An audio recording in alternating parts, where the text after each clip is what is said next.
Good day, ladies and gentlemen. This is Stefan DeVille with Just Be a Man. I'm today's host. We got our normal cast of characters: Charles, Yo, Wayne. What's going on with you? Oh, I can't call it. Chuck, Yes, sir. and one and only Mike T. what it do, y'all? All right. So, so today's topic, we want to ask a question. Why do nice guys finish last? Mm. Now, think about that. Why do nice guys finish last? Do they get pushed over? Do they get run over?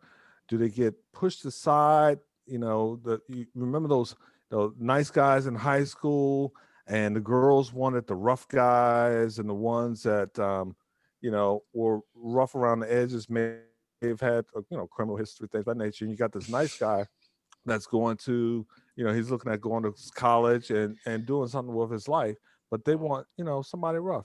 So why do nice guys finish last? Chuck, you're up. I'm going to read this. I'm not saying I necessarily agree with it, but I do see some truth to it. So I looked it up earlier just to see what they said on the internet. The nice guys finish last view is that there's a discrepancy between women's stated preferences and their actual choices in men. In other words, women say that they want nice guys, but really go for men who are jerks or bad boys in the end. Um, and I've seen that. I think we've all kind of seen that. I can tell you from personal experience of mine when I was, back in school, and I was told I was too nice. Um, I had no idea what that meant. Too nice. As a young man, you're always taught to be a gentleman, right? You know. So I still don't know. But fast forward to today, and um, you know, I've seen some of the videos online where it was one where a young lady was doing a skit, and it was where I guess she had gone out with two guys, and the skit was phone rings, it's the nice guy. She answers the phone. He's like, "Hey, I really enjoyed our date last night, and I sent you some flowers. Did you get them?" And all this other stuff. And she's like, she's rolling her eyes, and the caption is like, "He's a cornball." And then phone rings again, and it's a dude, and he's little rougher, yo, B, what you doing, and she's like, "Oh, like that's what you want? You want somebody to talk down to you and treat you bad, or what is it?" But then reading a little more, um, I saw that it's kind of I don't know how to really, obviously I can't put it in terms of a from a woman's perspective or whatever, but from the way I get it, it's like they don't want a guy that's too nice, but they don't want a guy that's all the way bad. They don't want a guy that agrees with them all the time, but it's not gonna let them run over them. So I guess they're trying to find a happy medium between the guy that's too nice and the guy that maybe a little too bad, but and they're trying to find a happy medium. But what it is, I don't know. I don't know how to describe it or define it. Um, maybe you guys know better, but that's what I Okay. found online. Okay. All right, Mike, what do you think? Why do nice guys finish last? Well, Steph, I've been a part of this situation. I've been on both sides of the coin, and I would like to say that when it comes to the nice part, I think sometime when you're that gentleman and you're overly nice or whatever, it doesn't leave them any room for reform on the person, so they get bored and they start looking elsewhere. I think you do so much for them, there's nothing they can do for you. So it's like you're almost an independent, how can I say it? Not an independent contractor, but you're doing so much for them that it doesn't leave room for them to challenge or anything for them to do for you. So they get bored really quickly sometimes. And sometimes the lack of attention or the lack of attention on you tends to be pulled elsewhere to somebody who they think they can reform. They want to reform somebody. They see somebody that's bad, that's an asshole, that's a jerk, whatever. Hmm, I can change that. I bet you I can change that. Or if they can't, they want that challenge to do that. And they're willing to take whatever the consequences that come with it. Sometimes they win, sometimes they lose. So it's it's almost like a challenge to them. But sometimes but I think that the nice guys, sometimes they oversaturate the affair or the relationship to the point where you're almost pushed into the friend zone. That's my take on it. Okay, no, that's a great take, especially that friend zone piece, Mike. I look at why nice guys finish last. I've had a girl tell me that it wasn't a turn on to be around a nice guy. Initially that's cool, mom likes him and all that good stuff, but she told me basically she needs somebody rough around the edges. And it's like, wow, rough around the edges. So not only do you like to be choked sexually, but you like to be choked during the middle of argument. For real. You know, You want the Suge Knight treatment. yeah, exactly. Hilarious. Exactly. But unfortunately there are some people that they kind of thrive off that drama because that's something they can run with for the next week or so. That my boyfriend kind of he was rough, but he loves me. And then you look at him and say, but you don't have to deal with that. You don't have to have that type of drama in your life. So It's, that's just one of the experiences. Go ahead, Chuck. Oh, yeah, go ahead. I was gonna say, not to cut you off, thinking Yeah. about it a little bit, you have people who have played it safe all of their lives. And that's all they know is safe. So, maybe they want to know the other side. Maybe they want to know somebody that's not from the same Right. side of the tracks. You know what I Sure. mean? Sure. So it's maybe it's a discovery thing. You Right. know, I'm saying it could be. I don't know. I'm not. None of us are experts. Anybody out there before you start shooting us nasty grams and stuff? It's obviously it's our opinion or we're trying to learn just as much as you guys listening. So it's our opinion. But Okay. yeah, I think it could be a certain segment that yeah, I've lived this safe life all this time. Let me see what it's like on the other side. Okay. Well, Wayne, what do you think about why nice guys finish last? And So besides the Knicks and the Eagles, I'm sorry, I had to throw that out there. this is what's wrong with black people today. So I think a lot of what Chuck said makes a lot of sense. Sometimes those opposites kind of attract. For me, I think it's really a matter of them looking for some excitement, something a little bit different than what they're used to. And they feel that they can kind of be a part of something a little bit more street without really being a part of it. Does that make sense? Oh yeah, So absolutely. I think that may have something to do with relationships and things like that. But if I think about the nice guys, I think sometimes it's dudes that try to be non-confrontational just to make life easy, to reduce stress in their life. Yep. And that's seen as, that's seen as weak, that's seen as being a punk or whatever. But you're like, some people don't got time to be dealing with nonsense. Yeah. And who wants to be in a relationship that's all chaotic? Right. Steph made that comment about someone liking to get choked out. Sometimes that's how they judge love or respect or whatever. I can't understand it all, but that's kind of what I've seen. Okay. And the our resident clinical expert, uh, go ahead, Charles. I won't throw all your accolades out there right now. I'll just give you the mic. Why did nice guys finish last? Well, first of all, I'm going to blow up the spot a little bit. I think first and foremost that people take kindness for weakness a lot of times. Yep. And there's a lot of confusion as it relates to that. In addition, nice guys, in my opinion, don't necessarily finish last. I think passive guys finish last. And there's a difference between the two. Okay. I think you can be nice, you can be assertive, you can be strong, you can be all those things. But if you are a people pleaser, if you make yourself too available, if you are overly passive, you're a yes man. All those types of things, I think, pushes you into that area where you're easily taken advantage of, in my opinion. I look at myself, I think all of you are nice guys, for example. I think I'm a nice guy, but I'm not a pushover. Right. And any female that has ever dealt with me can let you know that. So I don't think that they would necessarily put me into that passive category. So I think, again, there's there's some nuances there, but there is a difference between the two, if you follow me.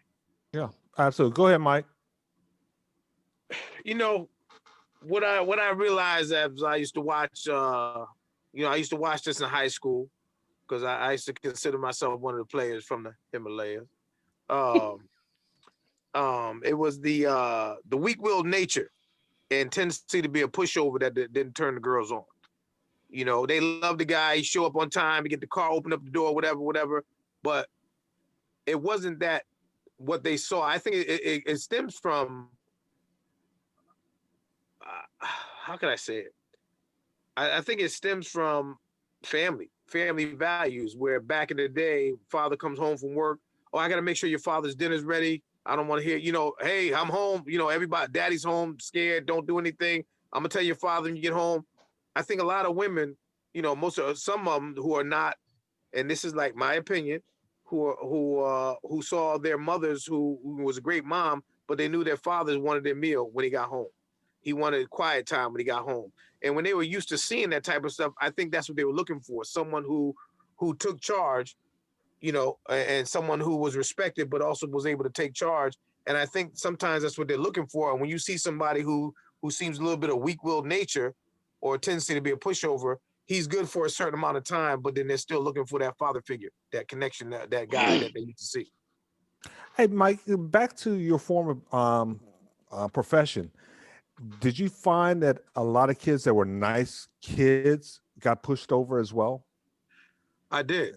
And that happens with any type of institutional setting where you're going, where, there's people who are confined a long period of time.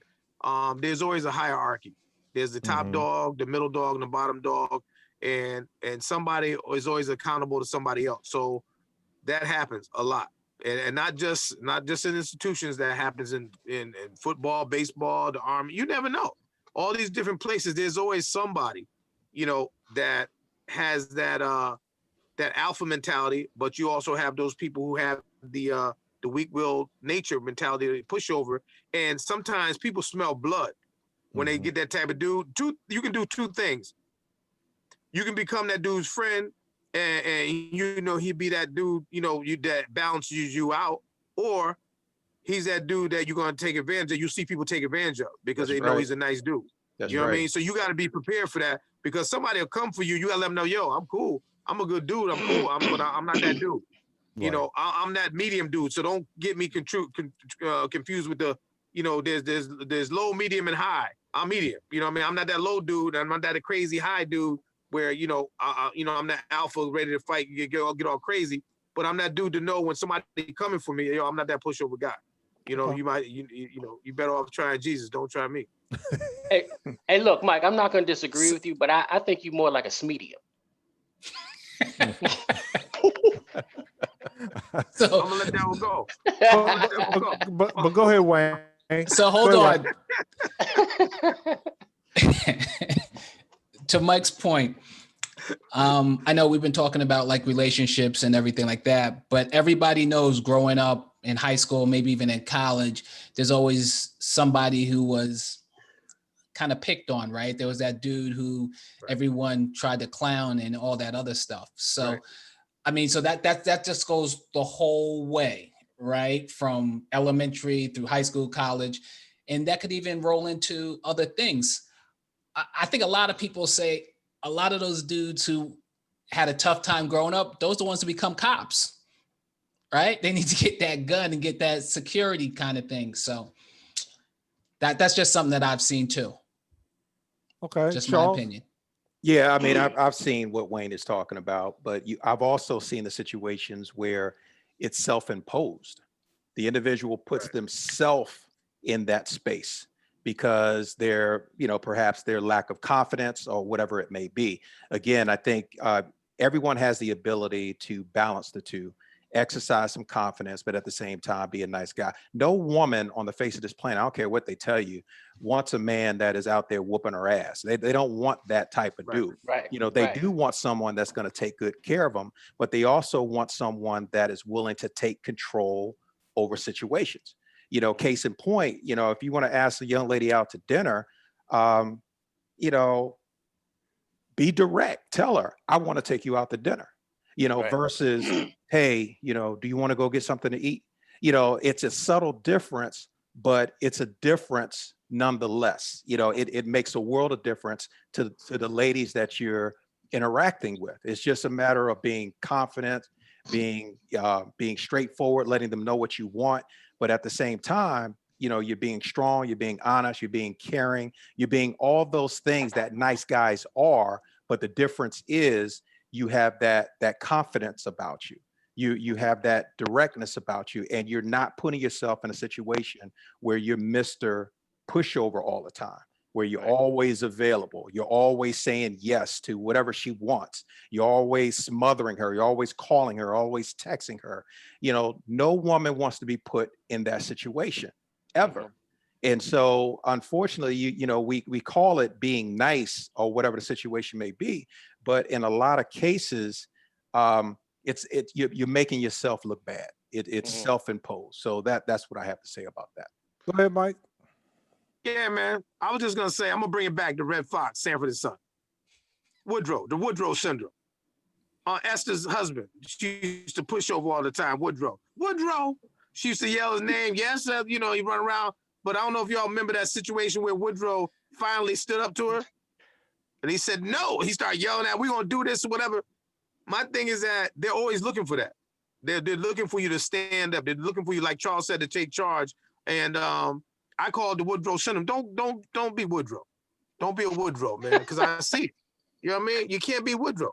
You know what I mean? Then next thing you know, you hitting the bottle because now it flipped on you. She don't flip the relationship on you. Now she's the alpha and you the beta. That's You know right. what I mean? Mhm. No, So I'm you're right. saying That is true. there got to be some balance there, man. Like when they push, you got to push back a little bit. That's You right. know. You, And my you thing can't is you that you can't push me. seek approval on other people all the time. You Yeah, can't Amen. seek validation from That's others true. as well. That's true. You have to look within. You have to take Mhm. care of yourself yeah. sometimes, and you have to be willing to put yourself first. Now, there's nothing wrong with, again, treating your lady well and all those sorts of things. But there's a difference between doing that and being a doormat. Yeah. That's Right. all I'm saying. Yeah. Yep. And And, sometimes and you I got to would throw just that. say that there's confidence and arrogance are not necessarily the same thing, right? So Mhm. you just have to feel that or act with that confidence without being an asshole. Mhm. Okay. Well, a great conversation, fellows. Let's keep on the same subject. Let's change it to the business field. All of us have been in business or worked for a business or done some type of business where you run into just super people. Then you got the classic assholes that somehow are able to move faster than just the nice guys. You know, is there a systemic problem with that? And I'll go with you, Chuck. Have you seen business people that are just nice guys but get pushed over? Oh yeah, shit, me. um, yeah. Look, I mean, I hesitate to say it doesn't pay to be nice in business, but if you're in business, you're in business to make money. Right. You know, so it's and I don't want to say it's not necessarily about nice guys finish last. I mean, it's business. That's what it is. Um, but I've had plenty of situations where I've tried to be the nice guy and have finished last in business because I didn't understand the dynamic. Yeah, just that simple. It's not personal; it's business.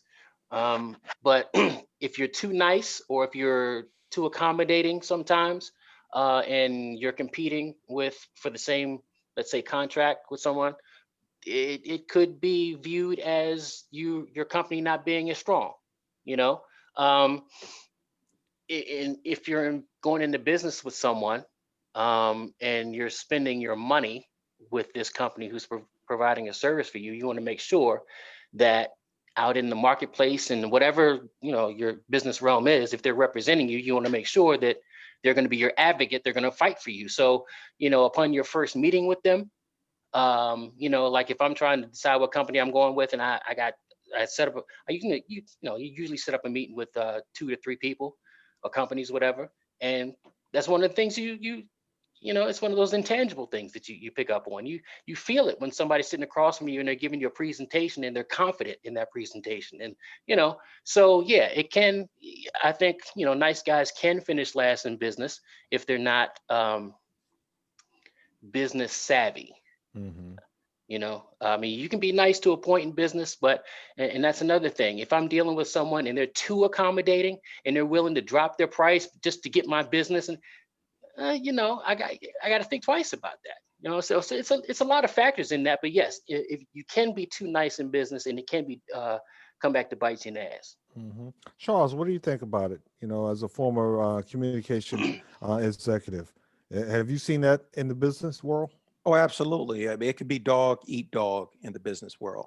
And I've been in conference rooms with people that have been passive. I've been in there with people that have been aggressive. And but at the end of the day, it boils down to your self-esteem, because your self-esteem shows people how they can and cannot treat you. So individuals with high self-esteem, they're only going to take but so much. Okay. Also, in those boardrooms, no one fears the nice guy, the passive aggressive guy, the non-confrontational or conflict avoidance individual, because they know they can't expect any sort of, you know, reverb, Pushback. if you will, or pushback. Yeah, yeah. I mean, they're expecting them to lay down and play dead, so to speak. So sometimes you have to give them what they're not expecting. You have to give them something different.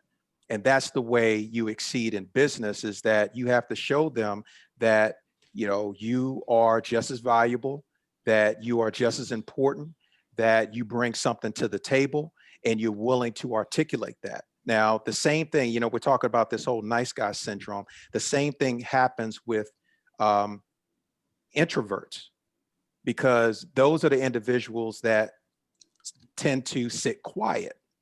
So oftentimes they're misunderstood, because again, they take that quietness for someone that's passive or weak. In the meantime, the extrovert is the one in there running their mouths, so they get all the attention.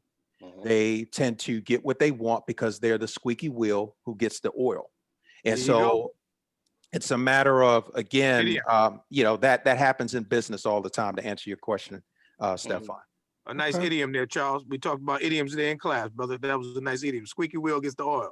That's it. I like that. I like that. Bring that up. Well, Mike, go ahead. Keep talking about business and the nice Yeah. guy. Well, Finish line. as far as business stuff, the business I was in was the business of human services, and the business I was in, it was in the juvenile correctional business, and you had to. A lot of people don't like confrontation. Confrontation is a messy part of life, and they don't want to deal with it. But when you're dealing with juveniles who coming in, who are living the mean streets, they're living lives worse than you could ever think of as an adult. Probably as us as kids, we thought we went through some stuff. There's kids who are dealing with that, so you have to have a different mindset. You know what I mean? When you're dealing with, let's put it out there. I mean, you're dealing with murderers, you're dealing with attempted murderers, rapists, you name it, pedophiles. We're dealing with it all there. Sex traffickers, we're dealing with it all. So you have to have this certain mentality that your approach. You have to have you can have a dual work ethic. Where I can be a nice guy, but I'm not gonna take no bullshit. You know what I'm saying? When I wake you up, I get people up, whatever. I don't care whether you kill somebody or whatever you did. I got a job to do. So if you're not trying to walk the line, then we got a problem, and then I'm address it. I don't care how big you are. I don't care how small you are, because sometimes the smallest one is the worst ones. We had some little 12-year-olds in there that's terrorizing grown folks. They didn't even want to come to the unit. You know what I mean? So you have to have that dual work ethic where I'm a lovable dude, but when I get into my job, I turn into a whole different person. I turn it on. I turn it off when I leave, but I turn it on when I get to work. And when I turn it on, it's like it's about business. It's about, hey, you got to get up, whatever. So you have to have that focus. You got to be able to have that balance. And I think that transcended over on the outside of how I dealt with different things. And sometimes I go overboard, and I sometimes I think that stuff trickles into my own life because you know, you sometimes you have to know when to turn it off and know when to turn it on. But like Charles said, sometimes the squeaky wheel gets the oil. But some people like that person, that take charge person, who doesn't care, who has that I care less attitude. I just need to get the job done. I'm looking for the credit. I can care about whose toes I step on, whose feelings I hurt. As long as we get the job done and I get the credit for it, it's gonna move me up there. That's all I care about. But there's other people who try to be the non-confrontational person, and those are the people who get pushed back to the side because nobody's seeing the results. Or if they are seeing results, it's not as much as that other person. So it all depends, Steph, Okay. about balance. You got to have some type of balance. Sure. Wayne, as an independent contractor or consultant, that's a little more challenging because you really have to be a nice guy, at least initially, or present yourself so that you can get the contract. How do you weigh that along with ensuring that you don't get run over? Well, so in my situation, I've actually, before I was an independent contractor, I worked for a consulting company. And what I saw there was kind of clicks, right? If you were in the right click, you could get the good projects, you could get, elevated within the organization a little bit quicker. So, but if you wasn't connected to that, everything moved a little bit slower. So that's kind of not necessarily nice guy or not, but it's kind of like you get looked over because maybe you're not bitching enough. I don't know. But as an independent contractor, my job has primarily been project management. And with that, that means I'm kind of always I'm always Switzerland, right? I always got to be in the middle. I got to keep both sides kind of at bay. So I don't really have that problem for myself, but I absolutely see it on both sides, right? Because a lot of times there's people on either side kind of fighting, and they're kind of coming through me to kind of get something out of the other person and back and forth and trying to muscle people and stuff like that. So being outside the company, I'm in a weird position sometimes. But yeah, it happens. And there's definitely a hierarchy within every organization. And like Charles says, the people that are bitching and moaning all the time, they seem to move a little bit better than the quiet people. Like they seem to elevate a little bit more. They seem to get better opportunities. I think it's just how life works, right? I mean, business is a microcosm of the entire world, right? That's how it operates. Yeah, Okay. you almost have to have an alter ego. And I liken it to Beyonce. Beyonce by nature is a very introverted individual, but her Right. alter ego is Sasha Fierce.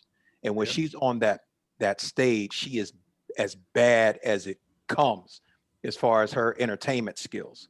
And when we as individuals operate within corporate America, especially if our normal nature is passive or introverted or things of that nature, we need to find that inner alter ego to propel ourselves to the next level in those situations to ensure that we're not dominated, to ensure that we come across as strong and confident and all the attributes that are necessary to move us forward in the corporate world.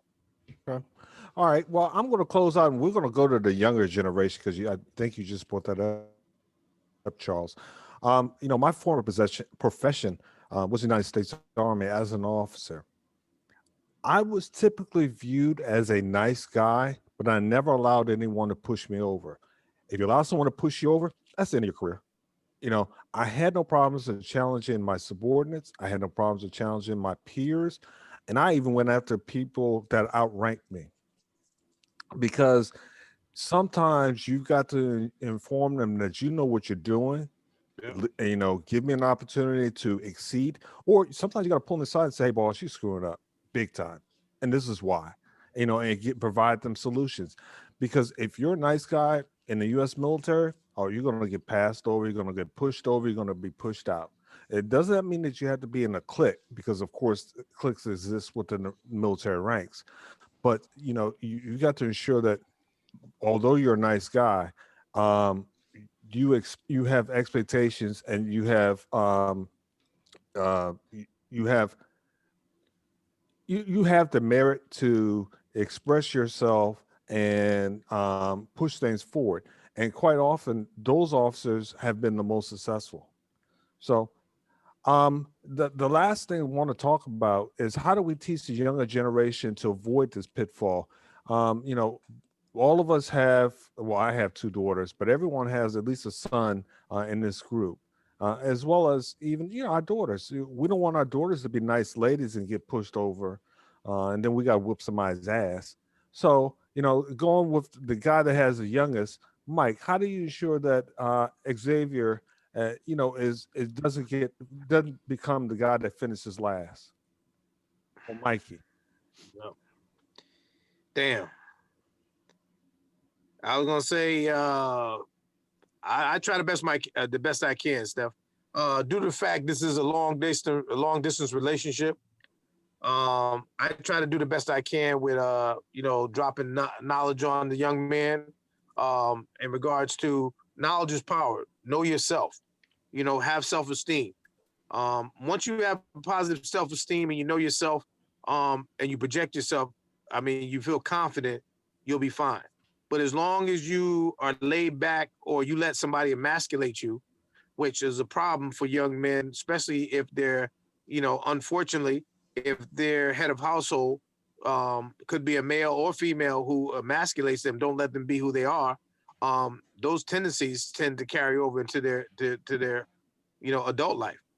So they have to be able to, of the mindset, to be able to differentiate, to be able to have confidence, no matter what anybody says, continue to, you know, exude that confidence for themselves. As far as my younger ones, I just set the example is that you got to speak up for yourself. If somebody's wrong, or if somebody's saying something you don't like, let them know you don't like it. Just don't keep it inside, and then that stuff festers and it starts to, to eat you from within. So I think teaching your kids have to have good self-esteem and self-confidence continuously helps a lot. Okay. All right. Thank you. Yeah, no problem. No, thank you. The next one with the youngest children, Charles. How do you work with the twins, or even Sydney, to ensure that they don't get pushed over? Well, a lot of it is what Mike described, but in addition to that, I would say that I try to speak life into my kids, help to build their self-confidence, be honest with them, give them honest feedback. Also, of course, let them express themselves, of course, if it's done in a respectful fashion. And I don't let them off the hook when it comes to expressing themselves, because oftentimes a child will come to you, they will perhaps end a conversation in mid-sentence or start to ask you something, and then you give them a little pushback, and the first thing they say is, never mind. So we don't allow that in our house. We don't allow the never mind. We don't let them back out of conversations. It's like, no, plead your case, state your case. Yep. Tell me what's on your mind. Let's talk about it. Express yourself. Give me the facts, or state your case, so to speak. And so in so doing, there have been times when we started to say no, and it ended up being a yes, because they were able to successfully state their case. And I think the more and more we put them in that position, it becomes practice for real world application. So that's what I do in my household. Okay. Right. All right, Wayne. How do you ensure that Jay is not the nice guy that finishes last in the future? I think it's what Charles and Mike said. It's about confidence. It's about making sure that you speak up when you don't feel comfortable with something, and that you just don't get looked over, right? You just make sure that you're that person to say, hey, I don't like this. We need to do something different. But what I also try to do is allow him and Sydney as well to kind of be, I try to be open to them so that they could speak to me about anything that they need to speak. Some things I don't always like to hear, but I try to be as objective as possible or not show on my face how I'm really feeling. But yeah, it's just giving them the confidence. I tell them all the time, you know, none of this stuff is magic. You got to work after everything you want. It's not going to just fall on you. So you got to push for it. And I think that's part of building confidence and kind of patting them on the back when they do something right and trying to pull back a little bit when they're not doing something right. Okay, I appreciate that way. And Chuck, you got two adult daughters as well as almost an adult son. How do you, especially your son, how do you enforce or teach him not to be a nice guy who finishes last? Well, first of all, the blood test ain't come back, so I don't know if them kids mine. All right, so let's be straight about that. All right, moving on. I'm just playing. Love you, kids. All right, so pretty much same mirroring the same thing you all have said. You know, lead by example. I'm old school. I have old school values. I don't. Um, I'm that's me. I'm comfortable with that. I don't give a shit what anybody says.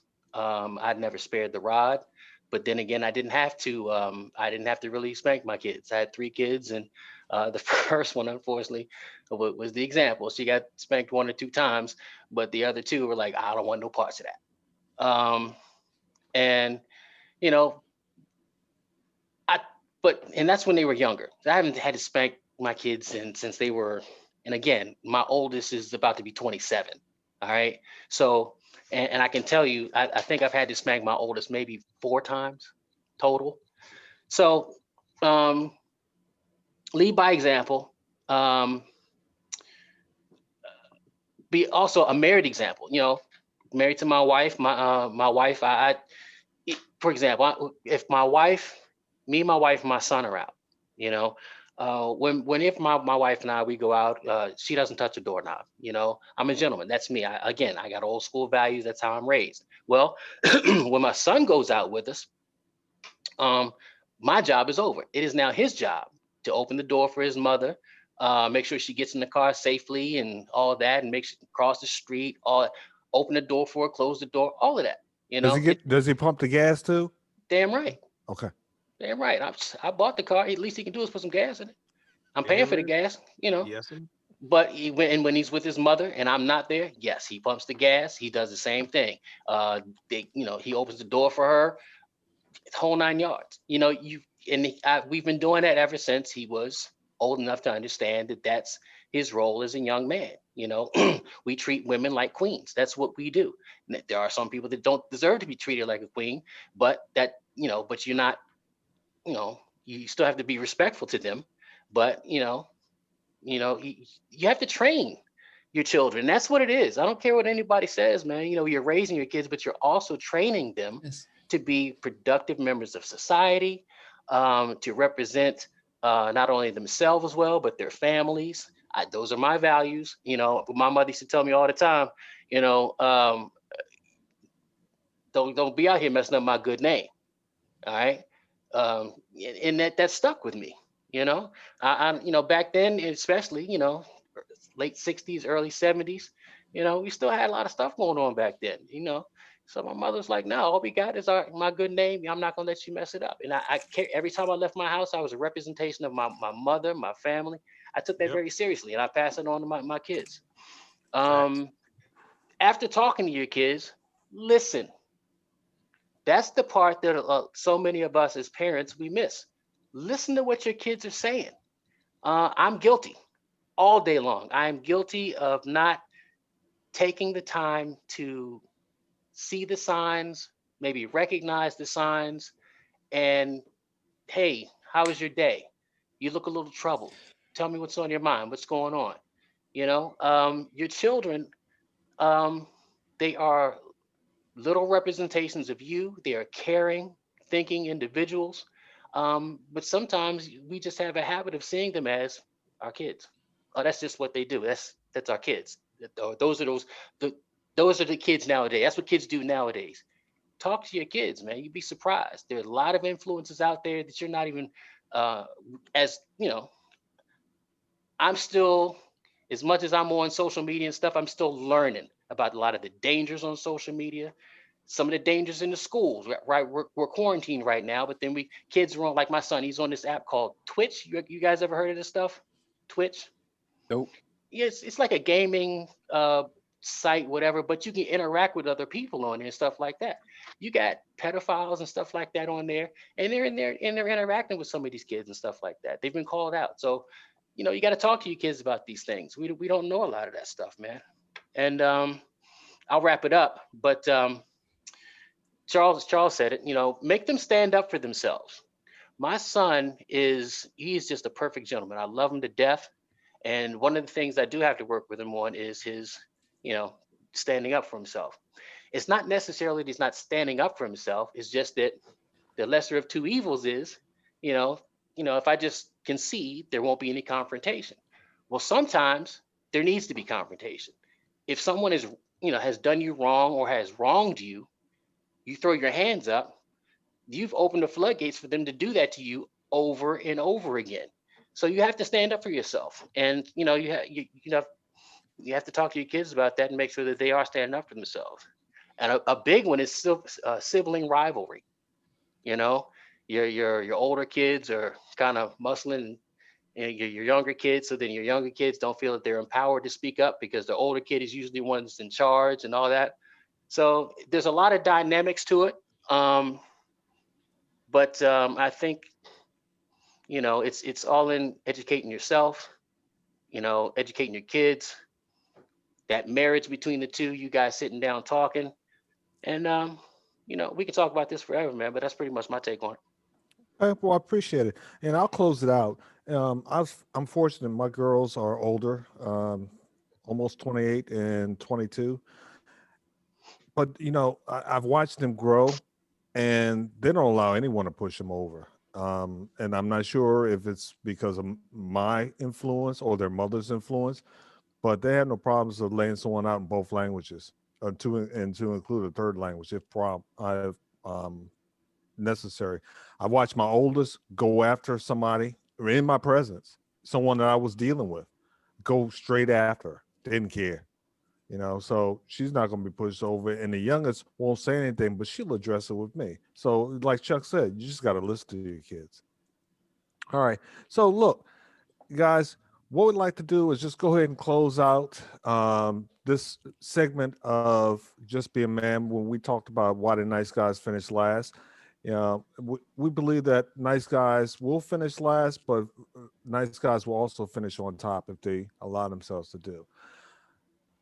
What we'd like to do now is go to what we call drop the mic. We haven't done one in a while, and this is our opportunity to express ourselves, get something off our chest, talk about sports, talk about politics, talk about kids, talk about relationships.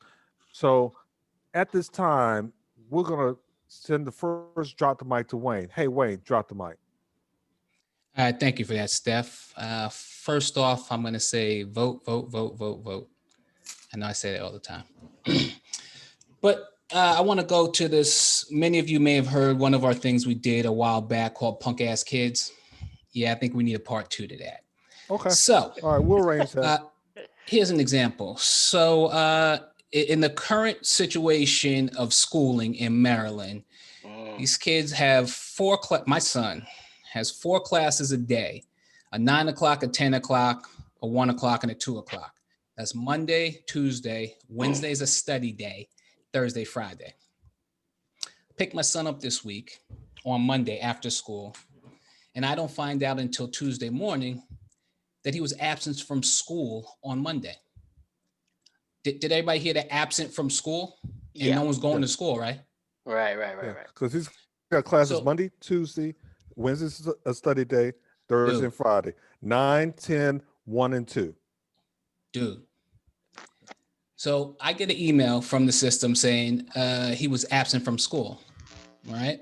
So Tuesday morning, when I wake him up, I say, you need to contact your teachers because apparently they thought you was out of school yesterday. He says, yeah, I was. Like, what? How are you absent from a school you don't have to go to? All you have to do is, I overslept. Yeah. I said, so you overslept past a 9 and 10 o'clock class? Yeah, I was tired working on Sunday, doing some homework. Man, this mother, well, anyway, I was pissed. I was pissed. Yo, these kids are crazy, man. And thought nothing about it. Nothing about it. Almost lost my mind. Other thing is, while he's here, you know, these kids, we talked before about them not going to gym and stuff like that. Well, I told him when he comes to Virginia campus, we go in the gym every day. And so we got a basketball court a couple blocks away. Man, we went up there and we played 1-on-1 to 7. This is on Tuesday, on Wednesday. We didn't do today, but we're going to do tomorrow. And this dude let a 50-year-old beat him. Did you hear that? He's 17. He let a 50-year-old beat him 1-on-1 and at horse. I'm embarrassed for him. Drop the mic. Maybe he truly lets you win. Did you ever think about that? No, he was winded, kid. I was trying to throw a little love his way, man. Punk ass kids, part 2. Yes. I'm all for that. First of all, you know, our kids, I mean, if you just pop one head off one and put it on the other, we got the same kid. I mean, that is my son gave me that same excuse for oversleeping. And both of our sons are, you know, remote, same age. Yeah. So how do you oversleep? You literally have to turn over and hit enter. That's it. Bananas. It doesn't even make sense. Oh, I was too tired from doing homework last night. But yeah, I'm sorry. Drop the mic. Who's next? Yeah, not a problem. I'm next. I'll drop the mic. You know, my drop the mic is, why do we as African Americans have to beg for reparations? Why? We shouldn't have to beg for reparations. But, you know, I give it to them. They will keep us down as long as they can. So that's my drop the mic. Charles, what's your drop the mic? Well, guys, I saw a disturbing video about someone in the entertainment industry the other day. I'm not going to name names, but let me preface this by saying I have no idea if it's true, but the allegation is that a certain high-profile music mogul who is supposedly a heterosexual male, as a show of power, had another heterosexual male perform fellatio on him in his office in order to secure a record deal. Again, I'm not mentioning any names, nor do I know for a fact that it's true. However, if it is true, you, Mr. Music Mogul, are an inhumane piece of shit. I have nothing against homosexuals, so please don't write me. To each his own. But if you're claiming to be straight and you did this crap to another straight man, this isn't a show of power. It's only a show of your gayness. And for violating another human being in that fashion, I hope you go straight to hell. Mic drop. I don't want to pick the damn mic up. Yeah. But Chuck, you got the mic. Drop the mic. All right. Hey, drop the mic, brother. My drop the mic is it shook me. My drop the mic is old dudes that still think they're young. Okay. What is too old? I don't know. You know, I'm in my 50s. I think I look, you know, pretty good. But I know I can't wear my Lakers jersey and my Kobe Lakers jersey, my Lakers basketball shorts down to my knees with the thigh high or the knee high socks to Ruth Chris. I'm just saying, you know, you know what I'm saying? Or you know, or the old dude who's well into 55, 57, but he wants to fight. Who you fighting? Yeah, bruh, come on. You fighting time. That's the only thing you fighting, bruh. Stop it. All right? Get some Bengay, sit down in the corner, and just be old somewhere. Stop it. It's okay. You've earned it. You've earned it. I don't get it, man. So that's my drop the mic, man. Look, if you're up in age, enjoy it. You made it, all right. But wanting to fight 17 and 18-year-olds because come on, man. Drop the mic, man. Grow up. Fully agree, Chuck. Fully agree. Okay, Mike, close us out. Steph Lover, what I'm gonna do is I'm gonna do a drop the mic gumbo. What I'm gonna do is take a little bit of this, a little bit of that. So first of all, reparations. I agree with what you're saying, but I know that it's gonna be a long time coming. And like Grandma used to say, and I'm gonna use an idiom: when hell freezes over, good luck with that, because I hope we do get it, but I don't think we're gonna see it in our lifetime. So maybe when our kids become grandmothers and grandfathers, maybe they'll get it eventually. But there's always gonna be that constant battle. They trying to turn back the clock as it is. So all I can say is we just got to keep up the good fight. As far as my boy Wayne, as far as punk ass kids too, you got my vote 7 times, because I do have a punk ass kid. I love him, and he knows I love him, and that's the problem. I think I don't know. Can you be emasculated by overly loving somebody? I don't know, because I know people get emasculated by by people being mean or doing certain things to people to emasculate them. But I don't know if you can be emasculated by overly loving somebody, wanting something, to want the best for them. And sometimes I think we overcompensate, overshadow, and I don't think sometimes they're not breathing the way they should be, because we're trying to take care of them too much. Maybe we need to kick their ass out in the cold. I don't know. Punk ass kids too. 7 votes. I'm in. To my boy Charlie Rock, what you're saying, I've been hearing that for years. That's been going on YouTube for years, and it hasn't been, it's been validated, non-validated, but you got people coming out of the woodwork. The young lady Jaguar, I forgot her name, Jaguar, right? Well, yo. No. We're not mentioning names, bro. No names. Damn. You got to erase that, Wayne. No, it's all good. Keep going. Oh, anyway, I have to say that I agree. That's a power move.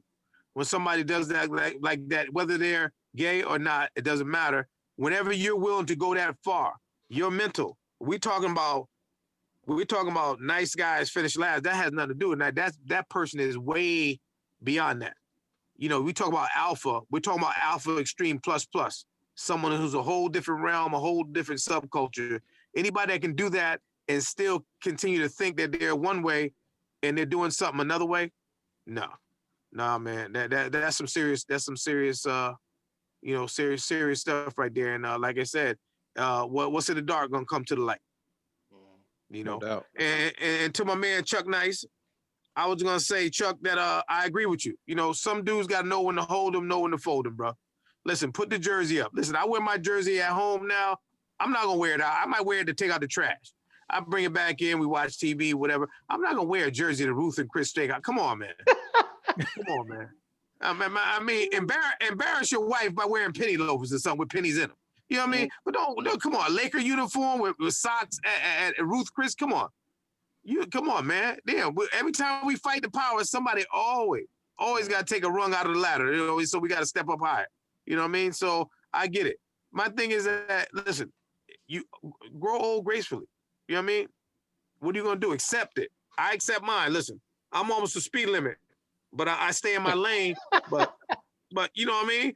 I ain't walking around with no Bengay milkshake, but I stay in my lane. You know what I mean? I know what I need to do. So I'm just saying, know who you are, and that goes about the self-confidence. I'm self-confident. I know I'm getting older, but I'm not gonna try to do something. I'm not trying to wear skinny jeans, because first of all, one of my legs won't even fit into the bottom part. Won't even do it. You know what I mean? I got Earl Campbell thighs. Hey, Skinny imagine, jeans. Can you imagine trying to put your hands in your pocket with them, With skinny with them, jeans? with them little pudgy fingers? I'm sorry, my bad.